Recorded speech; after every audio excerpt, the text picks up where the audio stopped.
রাসেল নামে এক ভাই প্রশ্ন করেছেন, শহীদ কারা? ইদানিং অনেকের মৃত্যুর পর তাদেরকে শহীদ বলে আখ্যা দেয়া হয়। ব্যাপারটি কতটুকু সঠিক বলবেন কি? প্রিয় ভাই, রাসেলের উত্তরে আমরা বলতে চাই যে এই পৃথিবীতে আল্লাহর দ্বীনকে বাস্তবায়ন করতে যেয়ে অথবা বিজয়ী করতে যেয়ে কাফেরদের বিরুদ্ধে সশস্ত্র সংগ্রামে যে মুমিন ব্যক্তি নিহত হয় তাকে শহীদ বলে। আই রিপিট, আমি আবারও বলছি, আল্লাহর জমিনে আল্লাহর দ্বীনকে বিজয়ী করতে যেয়ে কাফেরদের বিরুদ্ধে সশস্ত্র সংগ্রামে যে মুমিন ব্যক্তি নিহত হয় তাকে শাহিদ বলা হয়। সহিহ বুখারীর বর্ণনায় এসছে যে সাহাবারা আল্লাহ রাসূল সাল্লাল্লাহু আলাইহি সাল্লামকে জিজ্ঞেস করেছিলেন যে, হে আল্লাহ রাসূল, কারা আল্লাহ রাস্তায় জেহাদ করছে এটা আমরা কিভাবে বুঝবো? তার উত্তরে আল্লাহর হাবিব সাল্লাল্লাহু আলাইহি ওয়াসাল্লাম বলেছিলেন, মান কাতালা লিতাকুনা কালিমাতুল্লাহি হিয়াল উলিয়া ফাহুয়া ফি সাবিলিল্লাহ। যে ব্যক্তি আল্লাহর দ্বীনকে, আল্লাহর বিধানকে কিংবা আল্লাহর আইনকে বাস্তবায়নের জন্য, আল্লাহর দ্বীনকে বিজয়ের জন্য যে সংগ্রাম করে যাচ্ছে সেই আল্লাহর রাস্তায় আছে। আর সে আল্লাহর রাস্তায় থাকা অবস্থায় যদি কেউ মৃত্যুবরণ করে বা নিহত হয় তাকে ইসলাম শহীদ বলে ঘোষণা করেছে।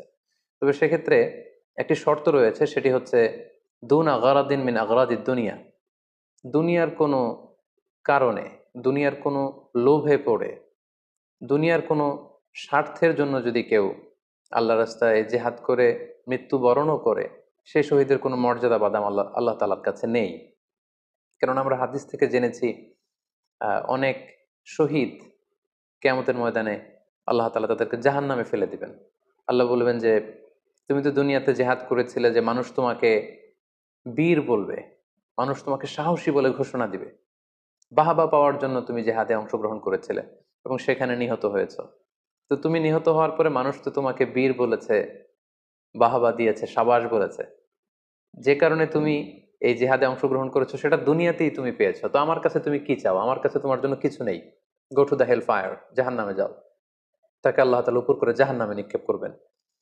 তো এজন্য শর্ত হচ্ছে যে দুনিয়ার কোনো স্বার্থে নয়, শুধুমাত্র কেবলমাত্র আল্লাহর দ্বীনকে আল্লাহর জমিনে বিজয়ী করার জন্য যদি কেউ সশস্ত্র সংগ্রামে নিহত হয় তাদেরকে শহীদ বলা হয়। এখন প্রশ্ন হচ্ছে, যারা কাফেরদের বিরুদ্ধে জেহাদ করতে যেয়ে যুদ্ধে নিহত হলো তারা শহীদ, তারা ছাড়া কি আর কেউ শহীদ হতে পারবে না? এই প্রসঙ্গে আমরা বলবো যে বেসিকলি ইসলামী শরিয়াতে শহীদ দুই ধরনের।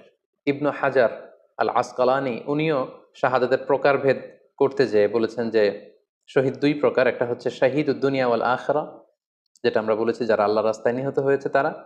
আরেকটা হচ্ছে শাহিদুল আখরা, যারা দুনিয়াতে আল্লাহ রাস্তায় নিহত হয়নি কিন্তু পরকালে তারা শাহাদাতের মর্যাদা লাভে ধন্য হবে।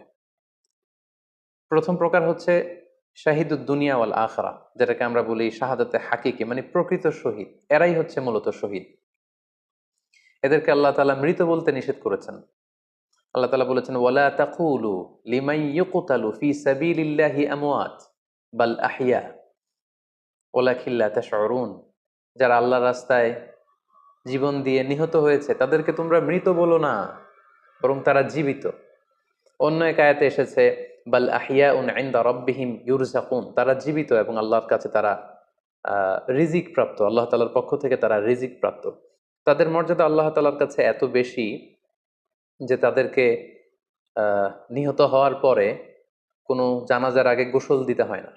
তাদের রক্তাক্ত দেহটাকেই সরাসরি জানাজার পরে দাফন করে দিতে হয়, কেননা সেই ঝরঝরে রক্ত নিয়ে তারা সেদিন কিয়ামতের দিবসে আল্লাহ তাআলার দরবারে তারা হাজির হয়ে যাবে।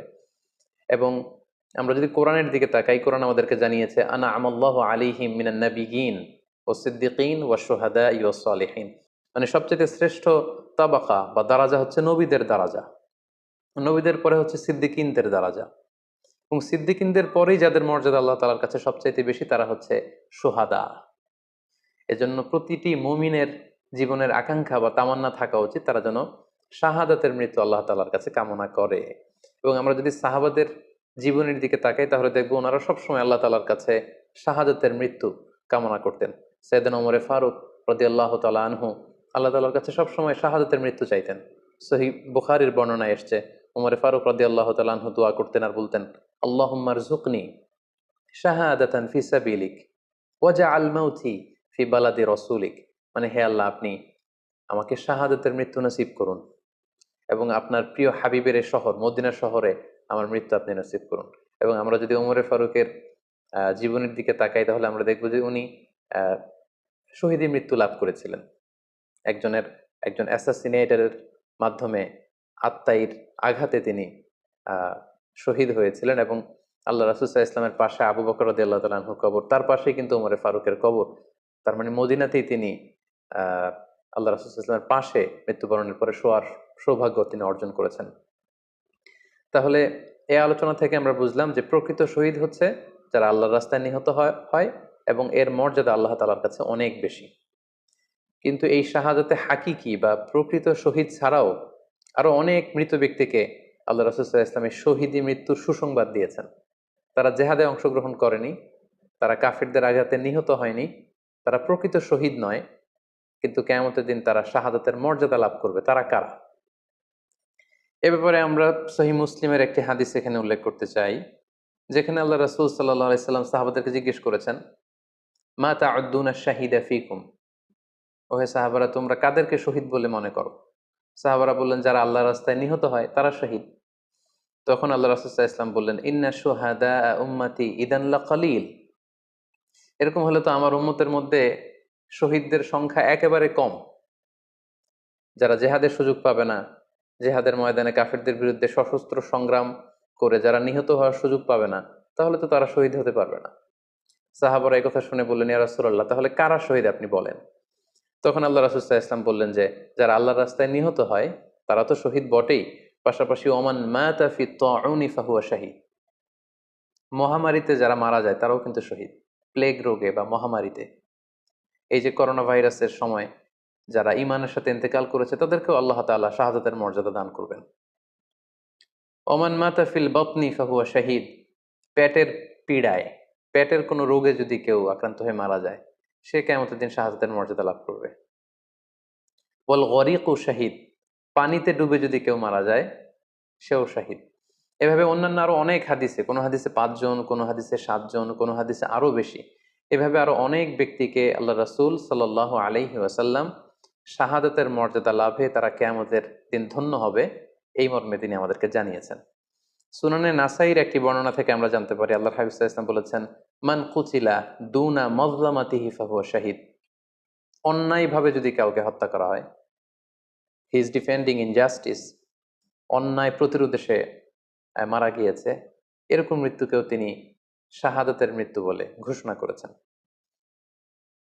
সুনানে তিরমিজির আরেকটি বর্ণনায় আল্লাহ রাসূল সাল্লাল্লাহু আলাইহি ওয়াসাল্লাম আরো কিছু ব্যক্তিকে শহীদ বলে ঘোষণা করেছেন। যেমন তিনি বলেছেন, মান কুতিলা দুনা দীনিহি ফাহুয়া শাহীদ, কেউ তার দ্বীনকে হেফাজত করতে যেয়ে যদি মৃত্যুবরণ করে সে শহীদ। ওমান কুতিলা দুনা দামিহি ফাহুয়া শাহীদ, নিজের রক্ত বাঁচাতে যেয়ে যদি কেউ মৃত্যুবরণ করে শহীদ। তার সম্পদ বাঁচাতে যেয়ে যদি মৃত্যুবরণ করে সে শহীদ। তার ফ্যামিলিকে সেভ করতে যেয়ে কেউ যদি মৃত্যুবরণ করে সেও শহীদ। তার সম্মান, ইজ্জত, তার স্ট্যাটাসকে বাঁচাতে যেয়ে যদি কেউ মৃত্যুবরণ করে সেও শহীদ। আরেক বর্ণনায় আমরা জানতে পারছি, আল্লাহ রাসূল সাল্লাল্লাহু আলাইহি ওয়াসাল্লাম বলেছেন, ওয়াসাহিবুল হাদমি ফাহুয়া শাহীদ, অর্থাৎ ধ্বংসস্তূপের নিচে চাপা পড়ে যদি কেউ মারা যায় বা কোনো দেয়ালের নিচে চাপা পড়ে যদি কেউ মারা যায় সে শহীদ। ওয়াসাহিবু যাতিল জানবি শাহীদ, অর্থাৎ ফুসফুসের কোনো রোগে, লেটসে লাং ক্যান্সারে যদি কেউ মারা যায়, ফুসফুসের কোনো ভয়ানক রোগে যদি কেউ মারা যায় সে শাহীদ, শহীদের মর্যাদা পাবে। আল হারিকু শাহীদ, আগুনে পুড়ে যদি কেউ মারা যায় সেও শহীদ। ওয়াল মারআতু তামুতু বিজুমঈন শাহীদ, বাচ্চা পেটে ধারণ করেছে, অর্থাৎ গর্ভবতী মা যদি এই প্রেগনেন্সির কারণে কিংবা বেবি ডেলিভারি করতে যেয়ে যদি মারা যায় সেও কিন্তু শহীদদের কাতারে দাঁড়াবে। এভাবে আমরা বিভিন্ন হাদিসের আলোকে এবং আল্লাহ রাসূল সাল্লাল্লাহু আলাইহি ওয়াসাল্লামের সুসংবাদ বাণীর আলোকে আমরা বুঝতে পারি যে আল্লাহর রাস্তায় যারা জেহাদ করে আল্লাহর দ্বীনকে বিজয়ী করতে যে মৃত্যুবরণ করেছে তারা হচ্ছে প্রকৃত শহীদ। তাদের মর্যাদা আল্লাহ তাআলার দরবারে অনেক অনেক বেশি। কিন্তু এই শহীদ ছাড়াও আরো অনেক ধরনের মৃত্যুকে আল্লাহর হাবিব সাল্লাল্লাহু আলাইহি ওয়াসাল্লাম শাহাদাতের মৃত্যুর সাথে ঘোষণা করেছেন। সো যারা জেহাদে মারা গেল তারাই শহীদ, বাকিদেরকে শহীদ বলা যাবে না, এই কথাটি ঠিক নয়। বরং আল্লাহ রাসূল সাল্লাল্লাহু আলাইহি ওয়াসাল্লাম নিজেই চেয়েছেন, তিনি বলেছেন যে তোমরা যদি শুধু এই এক শ্রেণীকে শহীদ বলো তাহলে তো আমার উম্মতের মধ্যে শহীদের সংখ্যা একেবারে কম। আর আমি চাই আমার উম্মতের মধ্যে থেকে অনেক সংখ্যক লোক এই শাহাদাতের দারাজা, এই মর্তবা, এই মর্যাদা লাভ করে ধন্য হোক। তাই আমরা যে কেউ একটি বর্ণনার কথা বললাম, এছাড়াও আরো অনেকগুলো বর্ণনা আছে। এই ধরনের মৃত্যু যারা বরণ করেছে, লেটসে পানিতে ডুবে, আগুনে পুড়ে, পেটের পীড়ায়, নিজের সম্পদ বাঁচাতে যে, অন্যায়ের প্রতিরোধ করতে যে, সন্তান ভূমিষ্ঠ করতে যে, এরকম যত ধরনের মৃত্যু রয়েছে, এ ধরনের মৃত্যুকে আল্লাহ রাসূল সাল্লাল্লাহু আলাইহি ওয়াসাল্লাম শহীদী মৃত্যু বলেছেন। এবং কিয়ামত দিবসে এই সমস্ত লোকেরাও তারা শাহাদাতের মর্যাদা লাভে ধন্য হবে ইনশাআল্লাহ। আশা করি প্রশ্নের উত্তর আপনি পেয়েছেন। আল্লাহ তাআলা আমাদের সবাইকে সঠিকভাবে ইসলাম জানার, বুঝার এবং সে অনুযায়ী মানার তৌফিক দান করুক।